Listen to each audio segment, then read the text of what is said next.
Football world cup में Argentina की शानदार जीत, स्विट्जरलैंड को हराकर सेमीफाइनल में पहुंचा अर्जेंटीना। काफी दिलचस्प मुकाबले में स्विट्जरलैंड को हराया। बिल्कुल आखिरी लम्हे में हुई जीत, दोनों के बीच मुकाबला काफी दिलचस्प रहा। 3-1 से हुई अर्जेंटीना की जीत। इंग्लैंड के खिलाफ होगा सेमीफाइनल मुकाबला।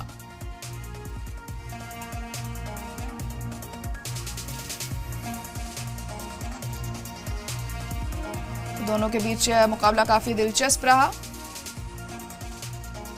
फुटबॉल वर्ल्ड कप में अर्जेंटीना की शानदार जीत हमें देखने को मिली है। स्विट्जरलैंड को हराकर सेमीफाइनल में पहुंचा अर्जेंटीना और काफी दिलचस्प मुकाबला रहा और स्विट्जरलैंड को अर्जेंटीना ने हरा दिया है। बिल्कुल आखिरी लम्हों में ये जीत हुई, एकदम कांटे की टक्कर यहां देखने को मिली और आखिरकार अर्जेंटीना ने ये मैच अपने नाम कर लिया और जीत लिया।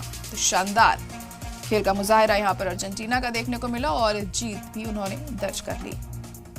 सेमीफाइनल में भी खुद की जगह बना ली है।